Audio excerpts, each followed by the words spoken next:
Thank you very much. Thank you. Thank you. Good morning, everyone. Esteemed members of the Riksdag, ladies and gentlemen. I stand before you today not to speak of policy abstractions or diplomatic courtesies. I stand before you to speak of a people, a great, ancient, and proud people, who at mortal cost are fighting for freedom. What is unfolding across Iran is not simply a political dispute. It is not a contest between factions within a system. It is something far more elemental, a national reckoning between a civilization and a ruthless regime that has occupied it for nearly half a century. Since inception, the Islamic Republic has not behaved as a state among states. It has operated as a revolutionary enterprise, exporting instability through proxies, subverting its neighbors' sovereignty, fueling conflict from Baghdad to Beirut, from Sana'a to Damascus, and advancing its nuclear ambitions beneath a fog of denial. It has not sought a place in the community of nations. It has sought to overturn that community. Yet something irreversible has now changed inside Iran. The battle in my country today is not between reformers and hardliners. It is between occupation and liberation. It is a battle for the soul of a nation. What we are witnessing is not a fleeting protest movement. It is a generational revolt, the most profound uprising in Iran since 1979, uniting workers and students, women and minorities, professionals and poets, and yes, even elements within the state apparatus itself. Together, they have rendered their verdict. This regime has forfeited all legitimacy. Indeed, it is a revolt against the 1979 revolution itself. When legitimacy dies, power begins to crumble. The regime understands this, which is precisely why it silences voices, shuts down the internet, and turns weapons against unarmed citizens. And the cost has been heartbreaking, a cost that demands this noble chamber bear witness. Men and women are being slaughtered in the streets and in their homes. More than 40,000 Iranians were massacred in a single week. The regime's operatives hunted wounded protesters in hospitals and executed them in cold blood. Bodies were collected by dump trucks.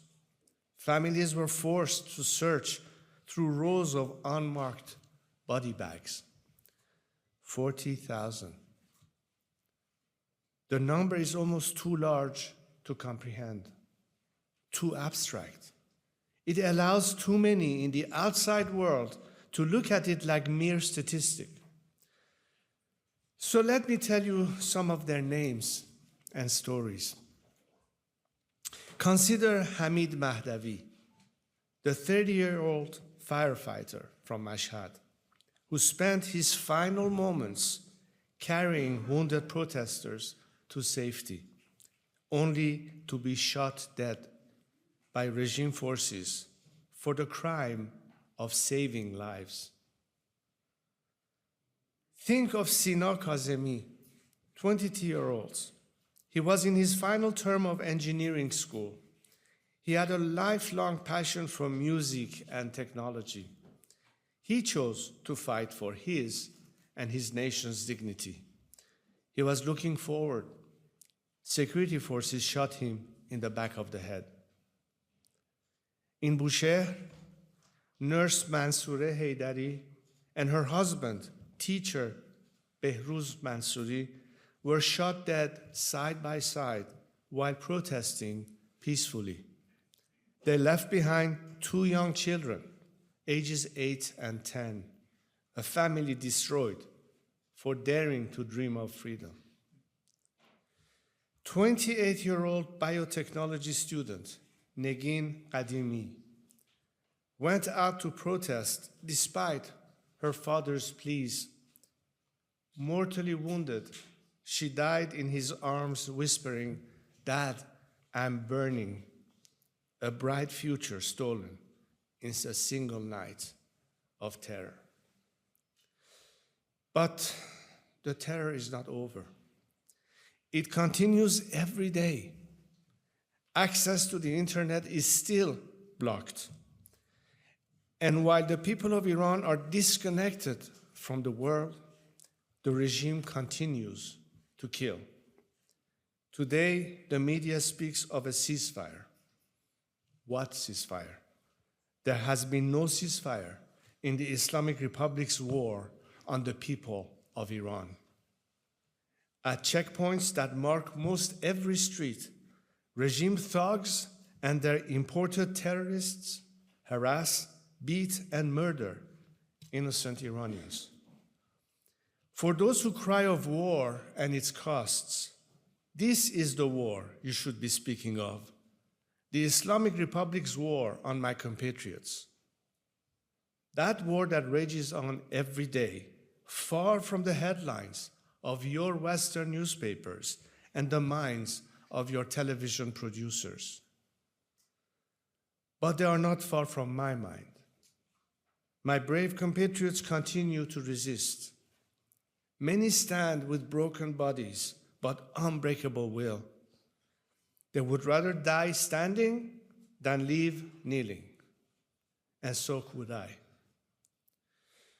Churchill understood such a people when he said that nations do not die when their soldiers fall.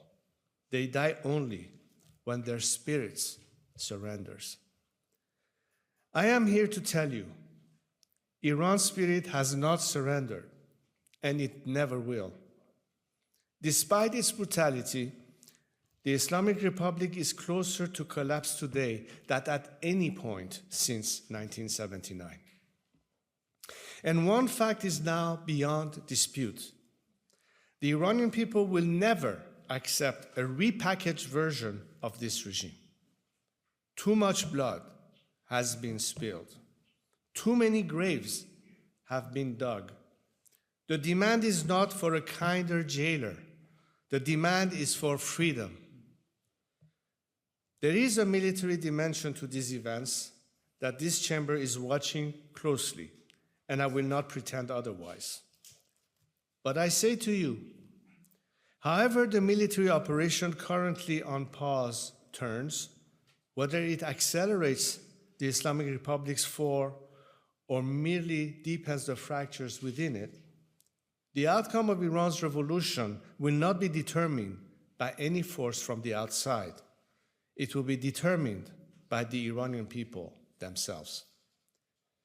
The Lion and Sun Revolution, the uprising that the people of Iran ignited in January with their own blood and their own courage, cannot be extinguished by any regime calculation, any diplomatic maneuver, or any military result. The people started it, and the people will finish it. If the military operation pushes the Islamic Republic into the historical abyss where it belongs, we will be there, ready, organized, and determined to build what comes after. And if the regime survives the immediate storm, we will continue the revolution until it is complete. We began this journey, we will see it to its end. History has given us no other choice.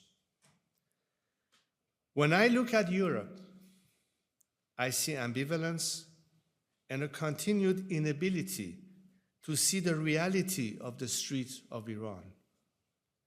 I am disappointed, yet not surprised, at the rush to engage this criminal regime. The regime has murdered tens of thousands of its own citizens.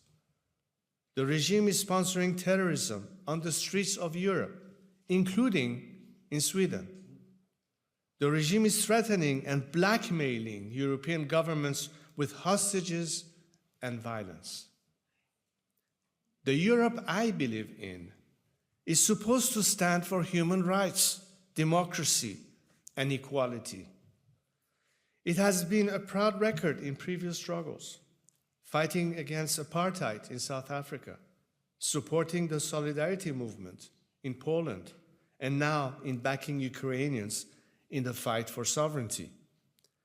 So why should Iran be different? Are Iranian human rights less important? Are their lives worth less? Perhaps to some, but not to us. Sadly, this is not new.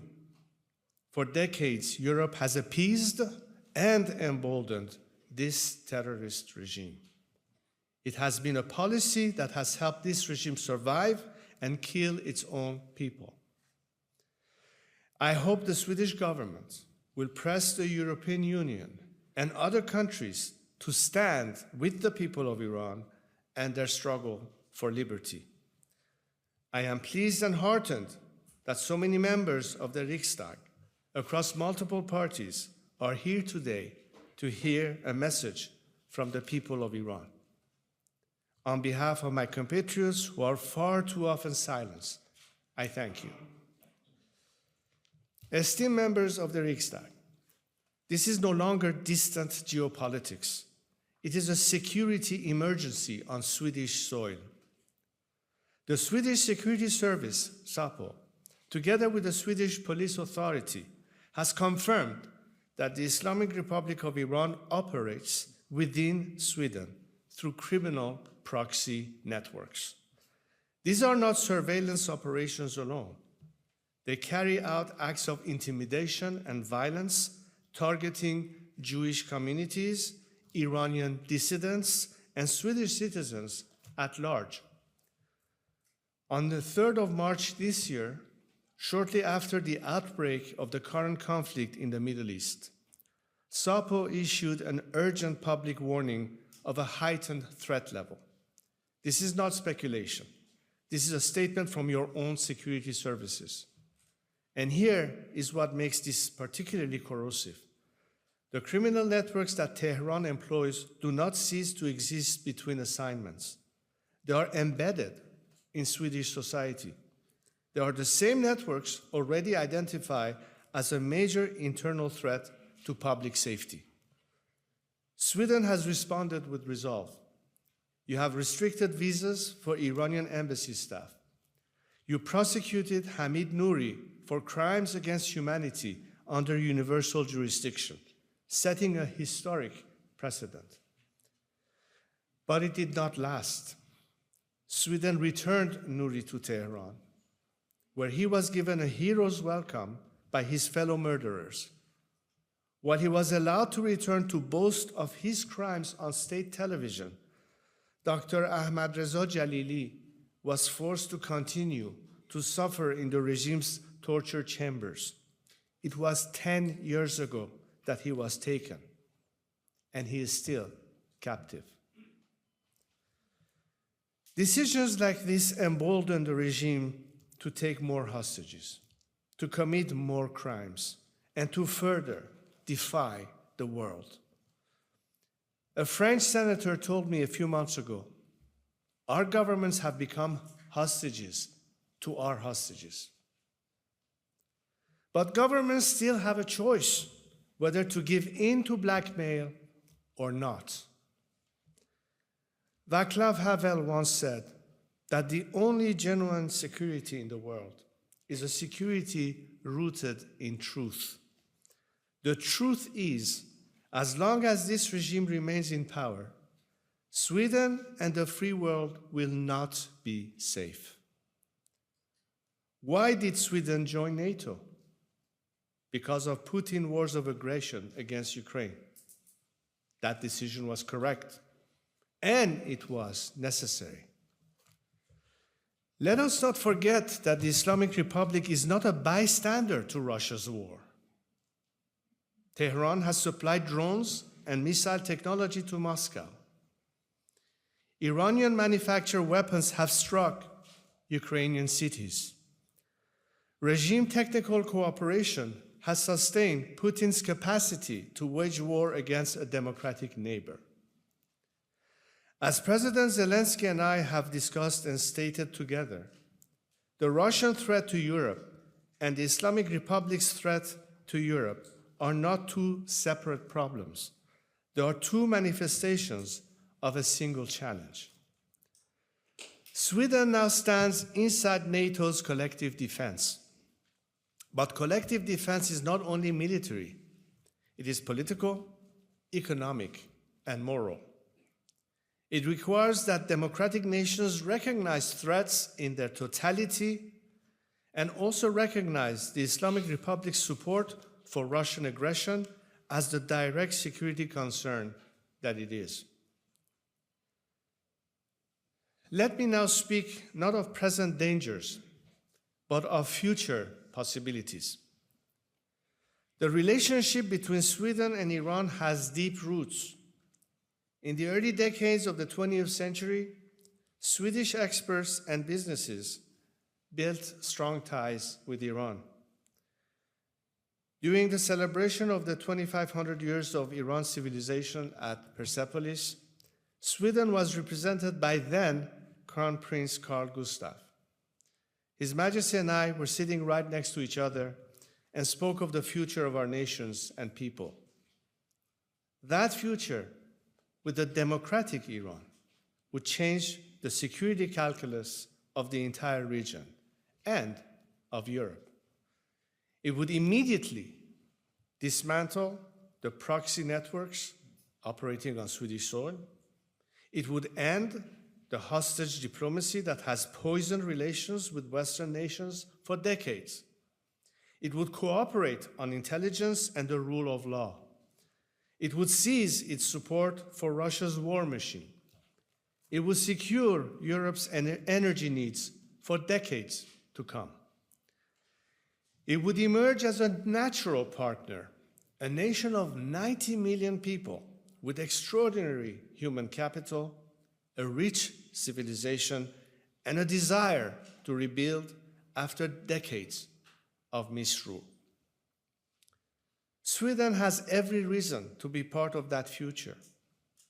Your excellence in information technology and digital infrastructure, your defense industry, Saab's world-class capacities in aerospace and defense, your engineering heritage through Volvo and Scania, your commitment to culture, your tradition of precision manufacturing and industrial innovation.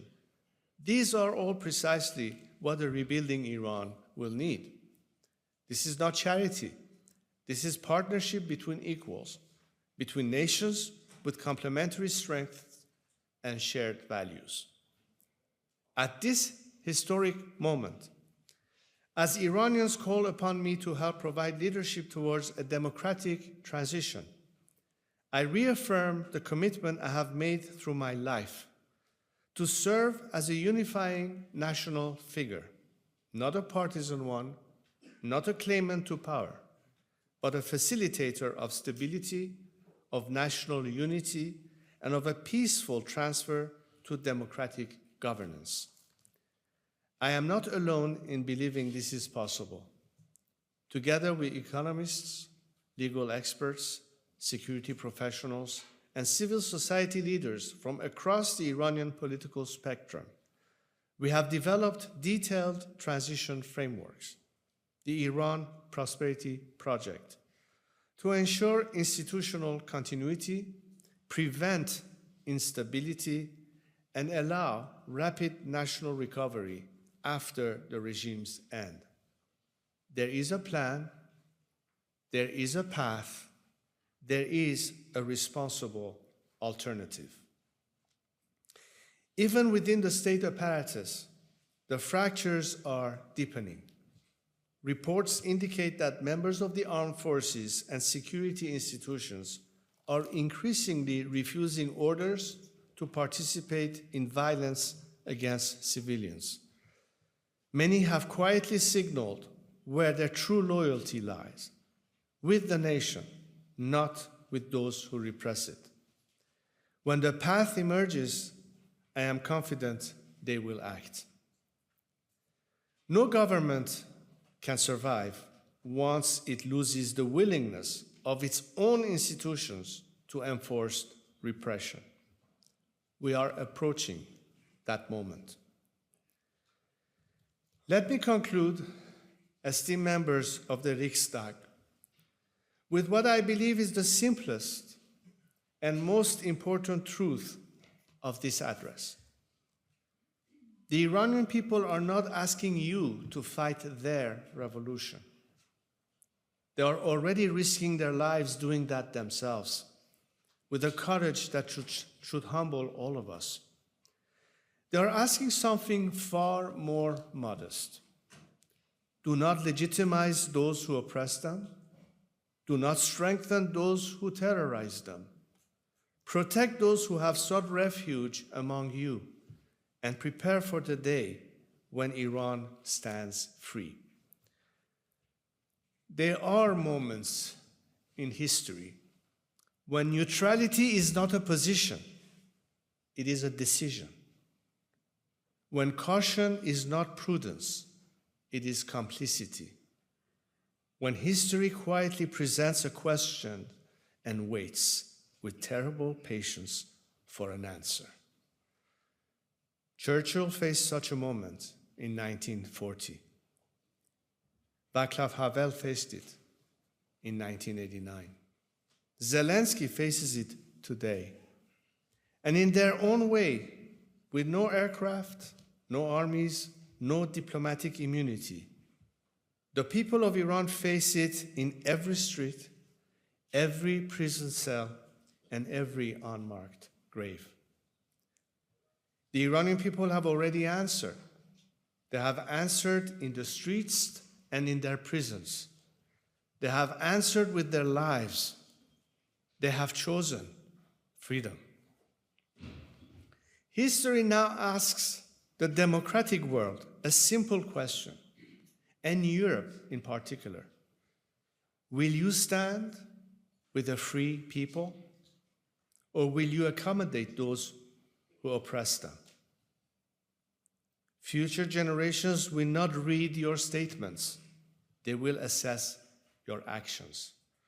They will not ask what you said. They will ask what you did and what you refused to do when it mattered. And one day soon, and I say this not as sentiment, but as strategic conviction, when Iran is free, when its people stand again among the free nations of the world, when its children inherit a country without fear, we will all know that this was the moment when history turned.